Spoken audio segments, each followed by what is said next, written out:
Sonic border with in mind. Nothing can survive the way to stay alive. 'Cause if we try, you can do anything. To the Sonic border always takes a chance. To the Sonic border never say they can. Nothing can survive the way to stay alive. 'Cause if we try, you can do anything.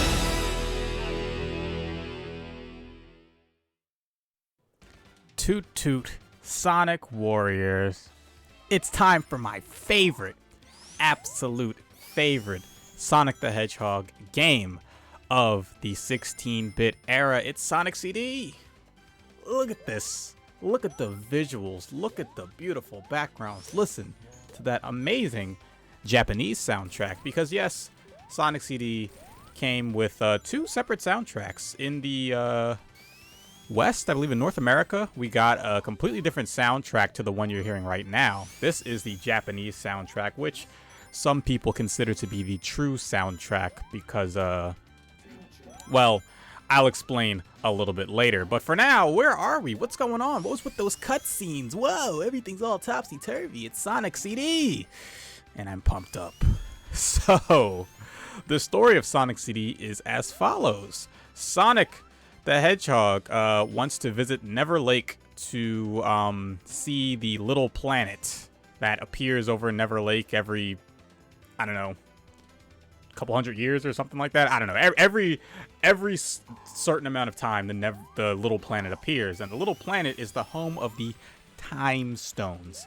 And with these Time Stones, Sonic is able to, well, the user would be able to control time itself. So Eggman wants to take these time zones, of course, use them to conquer the world. So he chains up Little Planet and is pretty much on a quest to gather the time zones, which brings us to this special stage here. My favorite special stages in all of 16-bit Sonic. Yet again, I love the kind of 3D-ish aesthetic here. Kind of a Mode 7 sort of style. It's just gorgeous. It's really, really gorgeous.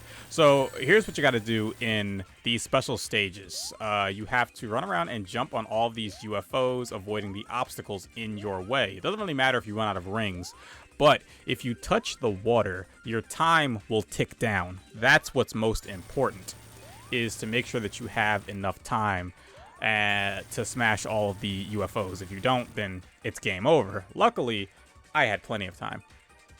And there we go. The first of the 7 time stones is in the bag. Yeah. Yeah, that's groovy. Anyway, yeah, so Dr. Eggman chained up Little Planet, and he's planning to steal the time stones, use them for his evil plans. But you may have noticed that pink hedgehog in the opening cutscene of this game. That's Amy Rose. Many of you probably know who that is, but for the uninitiated, Amy Rose is Sonic's biggest fan, and she's also madly in love with him. But then again, aren't we all? Actually, in the original version of the story, because there's like 2 versions of the story, right? There's the Western version of the story, and then there's the Japanese version of the story. In the Western version, she's actually referred to as Princess Sally, sort of a callback to the Archie comics, where there's a Princess Sally character there. But no, she's not Princess Sally. The real, like, true identity of that pink hedgehog, as we all know, is Amy Rose. And she's actually a little bit psychic. She was using those tarot cards to read her future, and she read that she would meet the man of her dreams, or the hedgehog of her dreams, here at Neverlake, and that's how she gets swept up in this adventure, as you'll see soon enough. Okay, there's a lot going on right now. I'm trying my best to explain it as quickly as I possibly can. So we just went back in time. You pass these signposts, and if you gather up enough speed, you can go forwards and backwards in time. Now, why is that important? Well, there are good and bad futures for every single stage. And the way to get the good future is to smash one of these robot capsules right here. And doing that, as you just saw, destroys all of the robots in the area. Now, there's also metal sonic projectors, and those metal sonic projectors will simply just project an image of Metal Sonic, which will scare all of the animals. You'll notice that the robots in this game aren't necessarily powered by animals, but they're like powered by like flower seeds. So whenever you destroy a robot, a flower seed pops out. I don't know how Eggman does these things. I don't know how you power a mechanized weapon of destruction with a flower seed, but he does it. And yeah, Eggman's just cool like that. And speaking of the good Doctor himself, we are about to do battle with the first boss of this game. And this one has a really, really weird name. The Egg HVC001. Very odd. But here you can see this is the bad future. The bad future of Palm Tree Panic. The music's different. Everything's all destroyed and broken up. Now, the goal of the game essentially is to bust up all of the robot capsules or robot generators or whatever you want to call them. And that makes a good future in the zone. But if you collect all of the time stones, you create a good future in all of the zones anyway, and you still get the true ending. So you kind of don't have to do the robot capsules. There's not like a bonus for doing it or anything. It's only for bragging rights, I suppose. But hey, look at her. It's Amy. A character I so desperately wish was playable. And I love the classic Amy design. Now, she just got abducted by Sonic's arch rival, or rather soon to be arch rival. It's Metal Sonic, one of the coolest characters in the Sonic the Hedgehog series. A character that I wish was more heavily utilized in the video games. You don't see Metal Sonic as often as you'd like. But in any case, Amy Rose just got kidnapped by Metal Sonic, and now we gotta go rescue her. Oh no. As I struggle to get away from these pinball bumpers. I don't know why they keep putting pinball in Sonic games. I hate it. I hate pinball. But everything's cool. Man, the song here is just absolutely amazing. Okay, so let me try and get back on track, right? We were talking about the story, how the stories are different. Okay, we got through that, right? The music's different. We got through that. Time traveling. We got through that. And the time stone. So, yeah, I think I've covered just about everything here.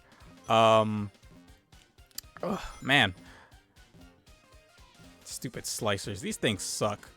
But, yeah, the easiest way to get the, you know, all the good futures. I mean, unless you just really, really want to see the good futures. You really don't have to break the robot capsules to get them. But I will say that with this game, you may notice that the stage designs are all really open and wide and so much more vast than any other Sonic the Hedgehog levels you've ever seen before. And that's because, you know, the devs, they wanted you to explore these stages. They wanted you to be able to go wherever you want. So you can go from pretty much up to the end of the stage, all the way back to the beginning of the stage, back and forth in almost every single stage. There are a few exceptions, but in almost every single stage, you can pretty much backtrack as far as you want, go as far forward as you want. Because the point is, you want to search for these robot capsules, right? And yeah, it's just, you know, just a cool way to have the game operate. I really do like that a lot. And that's what makes this my favorite Sonic game. I love the open design of these stages. I love the colors and the visuals. I love the sort of exploratory aspect of it, and I love the special stages. I just love everything about this game. It's truly my favorite. I think the only Sonic game that comes close is actually Sonic the Hedgehog 1, because I love that one. Although I also do love Sonic 3 and Knuckles. Shockingly, Sonic 2 is probably my least favorite. And you may be wondering, why did Sonic 2 not come before Sonic CD? Didn't Sonic 2 release before Sonic CD released? Yeah, well, pretty much Sonic 2 and Sonic CD were in development at the same time. Sonic 2 coming out in 1992 and Sonic CD coming out in like 1993 for the Sega CD, or the Mega CD if you're in Japan or Europe. And yeah, so like basically they were in development at the same time from 2 different studios. I think one of them was like Sega Technical Institute, or I think it was just another branch of Sonic team that was based in the US. And I think the US team worked on Sonic 2 and the Japanese team worked on CD, or maybe I got that backwards, I can't remember.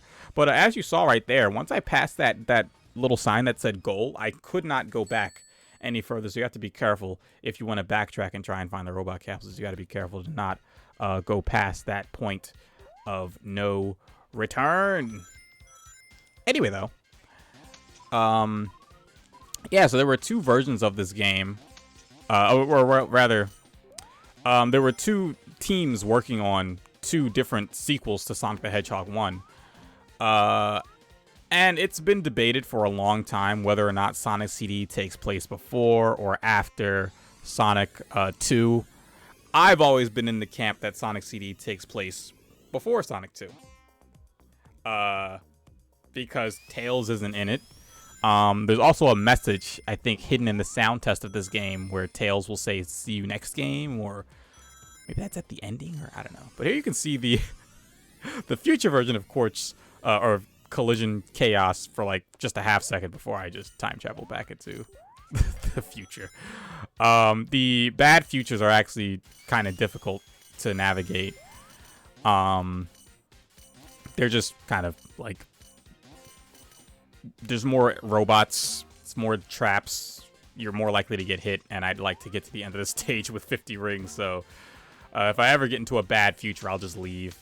Fun fact, once you destroy the robot capsule, there's no more robots in any area. The past, present, and future. Everything's crystal clear and clean and good to go.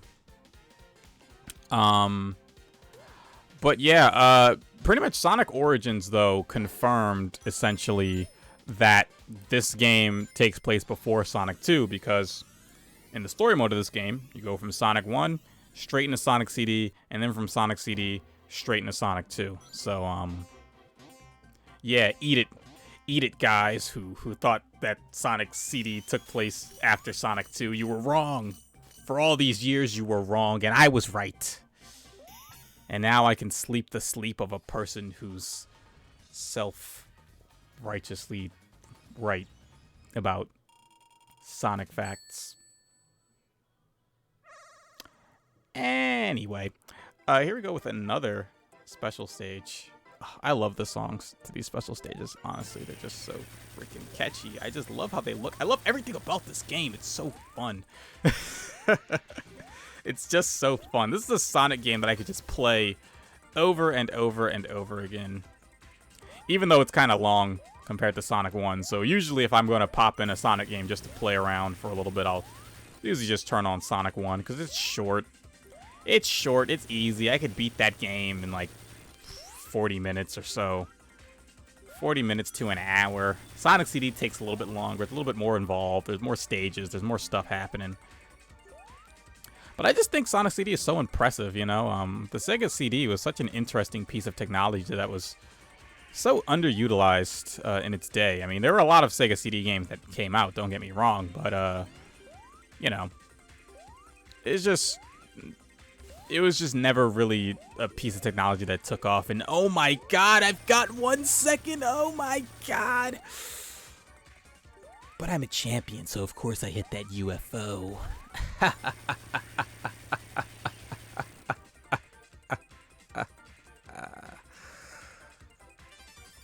Yeah, nice little panning around effect. I just love the way these stages look. I really wish we would have seen more of an effect like this in future Sonic games, but we don't. And that's okay. That's all right. Moving on to the boss of Collision Chaos. Oh, I just love this funky Collision Chaos beat. But you know what I don't love? Pinball. I don't love pinball. And yet again, Sonic Team is forcing me to indulge. To indulge? Yeah, I guess to indulge. To partake, rather, in some stupid pinball. I hate it. I hate it. I hate it. I hate it. I hate it. I get it. I get it. Oh, Sonic can roll into a ball. Therefore, let's put him on a pinball table. Maybe it was funny the first time you did it. But it's been like 30 years and pinball is still popping up in Sonic games. Just give it a rest. Who likes pinball? Isn't that like a dead industry? Right? Aren't there like no more pinball tables like anywhere? Didn't that like die out? Can we just let it die? Can we let it stay dead? Anyway, this boss is pretty easy. And this was the egg tilter. See, very clever there. It's the egg tilter because in pinball you get a tilt when you do something or other. I don't know. I don't really care. But now we're on to Title Tempest. And I kind of have to lament here that I'm playing the Japanese version because I love the English version of Title Tempest's song. And also, right here, look at this. The water rippling effect from Sonic 1. There's actually another reason why I think that this game takes place pretty much before Sonic 2, and that's because Sonic's sprite is not updated in this one. You'll notice that his sprite here is just a slightly... Well, it's pretty much the same one as in Sonic the Hedgehog 1, but he just has some different animations. They just gave him more animations. And I don't know, just in my own headcanon, I just figured that his sprite getting updated was kind of the symbol, the signal, rather, of a new adventure or something. I don't know where I'm going with this, but his sprite here is like the same as his Sonic 1 sprite, so whatever. Man, this is a great song too, though. Like, oh, the soundtrack. You know, I really love both soundtracks. Like I said before, there is a debate about the soundtracks and which one's better, which one's worse. So actually, that intro song that plays during that cutscene, which I believe was animated by Toei Animation, the folks who animated Dragon Ball, my favorite anime of all time. That's right. I watch anime, or at least I used to. At least I used to. But yeah, the songs are different. In the intro, like we get Toot Toot Sonic Warrior in the Japanese version, and we get Sonic Boom in the US version, and both songs are great, and both songs are like super iconic, so you really can't go wrong with either. It's a really nice situation here. Now I kind of have a hunch about why the soundtrack was different. I'm thinking maybe since this was like a CD based video game, that maybe that changed the sort of distribution rights of the music, so maybe they had to like make a new soundtrack for certain songs, because there's probably like different laws for like distributing music on a CD versus distributing like music as a part of a video game on a cartridge. That's just a hunch that I have. Or, you know, maybe the US team got the game and it was like, hey, we don't like this music, we're changing it. No idea, really. It doesn't really matter, because nowadays, with the power of modern technology and modern ports of Sonic the Hedgehog games, we can enjoy both soundtracks with no hassle at all. It's very, very nice. Very nice indeed. Man, just I can't get over the soundtrack in this game. It's so good. It's so incredibly good.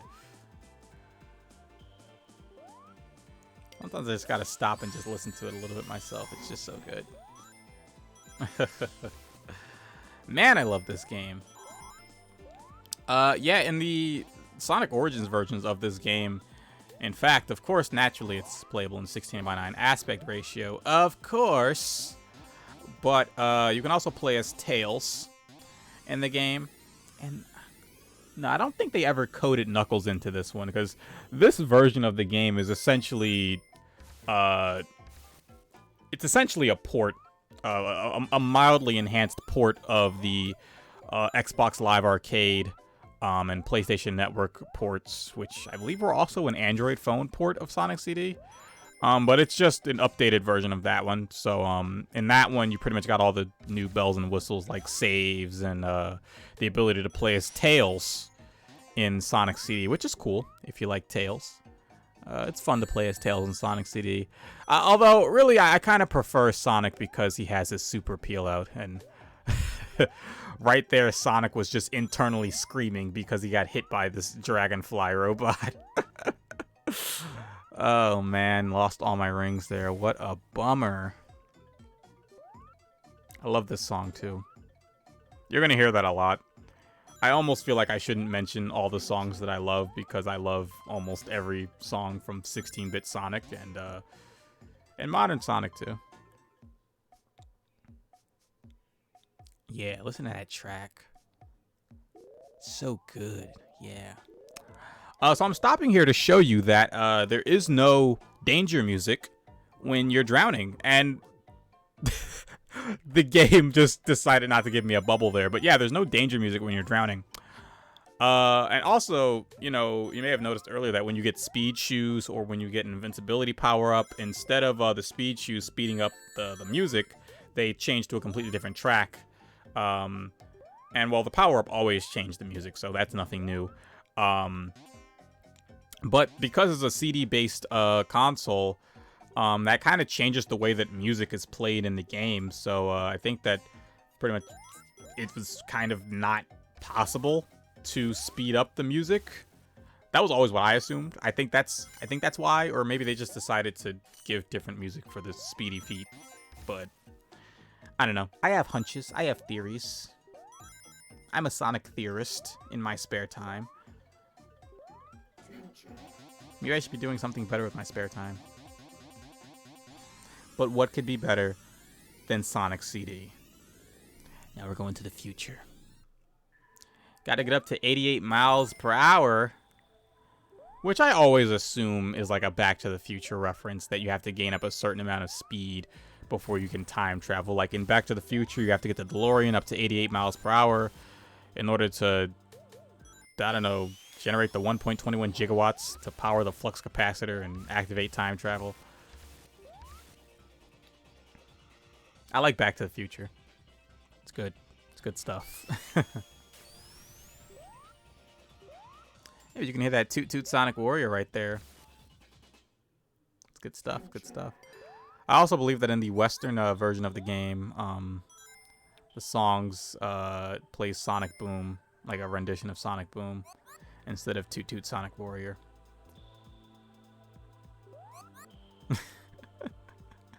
You know, I always call that song Toot Toot Sonic Warrior. I'm not even sure if that's the name. I'm pretty sure the woman's trying to say Super Sonic Warrior, but she has an accent, so it sounds like Toot Toot Sonic Warrior.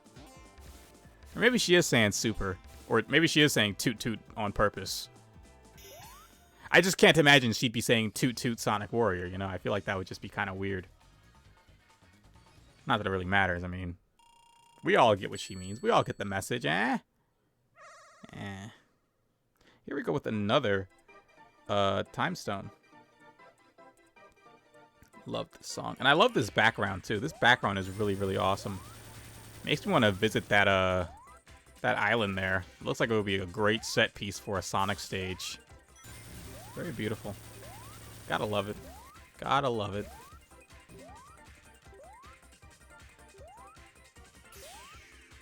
Man. These stages are just so cool. In Sonic Mania, they kind of sort of do something a little bit similar to this with the stages, although it's kind of a little bit based more off of I guess Sega Saturn graphics, but it's kind of like a mix between this and like it's kind of like this with Sega Saturn graphics, and you're chasing a UFO that's constantly running away from you instead of trying to smash multiple ones. But we'll get to Sonic Mania later. That game is amazing as well. There we go. Got all of the robot capsules there. Do a nice quick spin around. See Sonic's shining blue face. Oh my god, he's so cool. That's 4. That's 4. There's only 3 more. I mean, Sonic CD is just not that hard of a game. It's just not super difficult. Maybe that's why I like it also. It's not very hard. It's kind of just a really relaxed, chilled game where you just kind of get to enjoy the vibes of the stages and the music and the set pieces and all that. It's just cool. It's just a really, really cool game. It's not very difficult. In fact, I would actually confidently say this is the easiest of the 16-bit Sonic the Hedgehog titles. And right here, we're just chasing after Eggman's Eggmobile. Yeah, that's what it's called. It's kind of a little bit of a throwback to Labyrinth Zone. And here we have the egg bubble. Are you noticing a pattern here? Yeah. The pattern of all of these bosses are really, really easy. Because they're all like super easy to beat. Like none of these are really difficult bosses to beat. Even though I'm getting blasted to smithereens here. Oh my gosh, Eggman. Give me a break. Cut me some slack. Cut me some freaking slack, Eggman. Jeez. Love this song. That plays there in these fights though. But yeah, you just eat these bubbles and then you just hit him once and he's gone. These bosses are so easy. There's no such thing as a hard boss in Sonic CD, except for maybe later on when we do battle against Metal Sonic. But yeah, Sonic's busting a move. This music is amazing. Love this music. But hey, that's the last flower capsule, I suppose, because it releases flowers. But that's going to be the last capsule of the night. Of this episode. Next time we're going to take down Quartz, Quadrant, and much more. Probably gonna get the rest of those time stones too. You don't want to miss that. There's more Sonic CD action coming at you next time on Sonic Satellite. Until then.